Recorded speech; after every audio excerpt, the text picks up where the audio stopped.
अस्सलाम वालेकुम ट्रेडर्स, ये शाहिद यूसुफ फ्रॉम लाहौर। उम्मीद है आप सब लोग खैरियत से होंगे और प्रॉफिट में ट्रेड कर रहे होंगे। आज का डेली का गोल्ड एनालिसिस 12 सितंबर 2025 फ्राइडे के लिए। Other than all the news, let's make it simple and clear. Directly जो है 7 बजे जो है हाई इम्पैक्ट न्यूज़ जो है वो रिलीज़ की जाएंगी। फंडामेंटल न्यूज़ हैं, सो 7 बजे बी केयरफुल। अगर हम सेंटीमेंट की बात करें तो पॉसिबल जो आज नज़र आ रहा है वो ये है कि मार्केट जो है वो फर्स्ट हाफ में पंप लगा के बायर्स को ट्रैप करने के बाद हो सकता है कि मार्केट डिप लगाए, या फिर हो सकता है कि प्रॉफिट टेकिंग जो है वो इवनिंग में न्यूयॉर्क सेशन में 7-8 बजे के बाद एक आपको मेजर जो है वो प्रॉफिट टेकिंग नज़र आए। That depends on the price action on that time only. So let's move to our technical time frame analysis and see के what are the possibilities and where the market can move. So हम अंदाज़ा लगाने की कोशिश करते हैं कि market में क्या पॉसिबिलिटीज़ हैं और किस तरह की जो है वो मूवमेंट हो सकती है। सबसे पहले हम 4 आवर के टाइम फ्रेम चार्ट के ऊपर चलते हैं और वहाँ पर अभी रिसेंटली जो डेवलप हुआ है पैटर्न उसको जाके स्टडी करते हैं।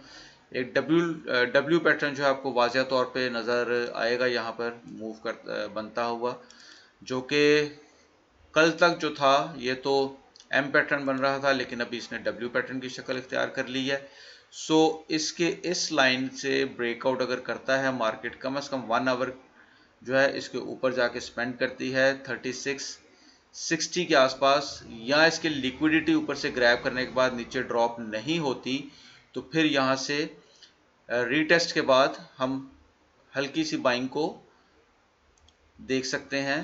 बल्कि पॉसिबल है कि मार्केट जो है अपना previous all time high break करे और 3680 पे चली जाए।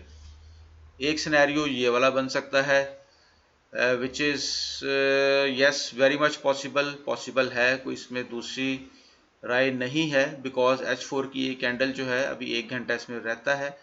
सो अगर ये बुलिश इनगल्फिंग के तौर पे क्लोज होती है तो पॉसिबिलिटी इज़ देयर। सो एक पॉसिबिलिटी तो ये हो गई। दूसरी पॉसिबिलिटी हम देखते हैं H1 के टाइम फ्रेम चार्ट के ऊपर, जो कि कल एक हेड एंड शोल्डर पैटर्न बना, लेकिन मार्केट ने इसको बजाय इसके कि इस नेक लाइन से इसके रिस्पेक्ट करके एक बड़ा एक डिज़ास्टर देती, नीचे सेल की तरफ आती, मार्केट ने इसी सपोर्ट को जो है वो यूज़ किया और अभी सुबह दोबारा से ये पंप कर गई। जो हेड एंड शोल्डर पैटर्न है वो भी मैं आपको दिखा देता हूँ। This is the head and shoulder pattern. So एक हेड एंड शोल्डर पैटर्न जो था वो डेवलप हुआ था और ये इसका रीटेस्ट एरिया था, ये वाला जोन। सो यहाँ से रीटेस्ट करने के बाद हल्का सा मार्केट ने ड्रॉप दिया है, लेकिन सपोर्ट से मार्केट जो है वो दोबारा पंप कर गई है।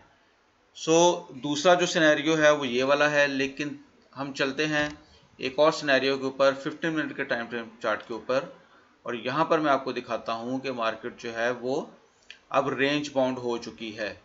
रेंज बाउंड किस तरह से, मैं आपको, ये एक जोन है पूरा, ये देखें ये पूरा जोन है। मार्केट बार बार जो है इस एरिया से, इस लाइन से सपोर्ट ले रही है। 3620 का ये एरिया है।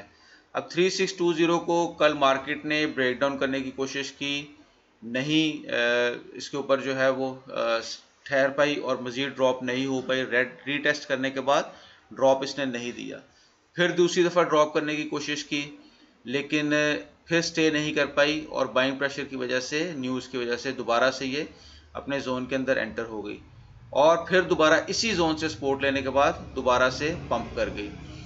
अब ये एक इम्पॉर्टेंट एरिया बन चुका है और ऊपर एक इम्पॉर्टेंट रेजिस्टेंस बन चुकी है, जो कि हम बात करें अगर 3657 के ऊपर, तो आपको ये एक इम्पॉर्टेंट एरिया जो है वो नज़र आएगा। यहीं पर आपका 15 मिनट का एक फेयर वैल्यू गैप भी पड़ा हुआ है।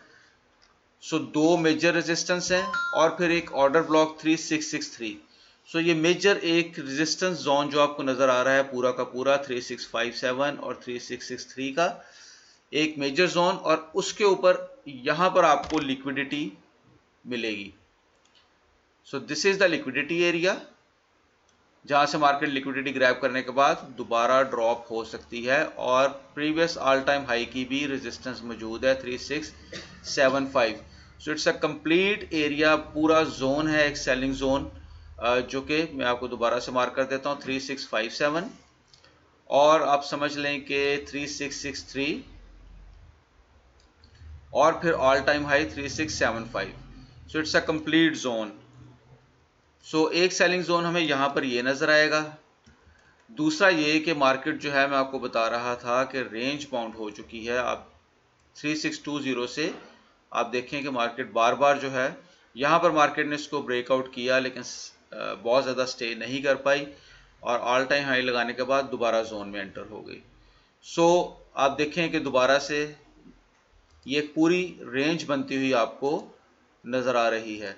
सो देयर आर चांसेस के मार्केट जो है वो यहाँ से रेजिस्टेंस ले और यहाँ से आपको अच्छी सेल की मूव दे और यहाँ से फिर दोबारा जब मार्केट नीचे आए तो 3633 के ऊपर मार्केट ने एक छोटा सा डिमांड जोन क्रिएट किया है। यहाँ से भी आपको 60 70 80 90 100 पिप्स तक मिल सकता है। लेकिन जो मेजर बात समझने वाली है वो ये है कि मार्केट को अगर तो ये वाला जोन ब्रेक होता है, पूरा ये वाला जोन अगर ब्रेकआउट होता है, जैसे मैंने आपको H4 में बताया है, मार्केट इस जोन के ऊपर स्टे कर जाती है, लिक्विडिटी ग्रैब करने के बाद ड्रॉप नहीं करती, तो फिर आपको एक नया ऑल टाइम हाई 3680 के आसपास लगता हुआ नज़र आ सकता है। और अगर मार्केट को ड्रॉप करना है तो फिर मार्केट को 3620 का जोन ब्रेक करना होगा। ब्रेक करने के बाद फिर मार्केट आपको इजीली 3585 और 3600 के आसपास नज़र आ सकती है। सो ये वाले दोनों जोन आप लोग मार्क कर लें, वीडियो को पूरी तरह समझ लें, बार बार देख लें, यही जोन आपके काम आएंगे, यहीं से आपको बाइंग और सेलिंग मिलेगी। सो अपनी दुआओं में याद रखिएगा। वीडियो पसंद आई लाइक कीजिएगा, सब्सक्राइब कीजिएगा और फॉलो कीजिएगा। बहुत शुक्रिया।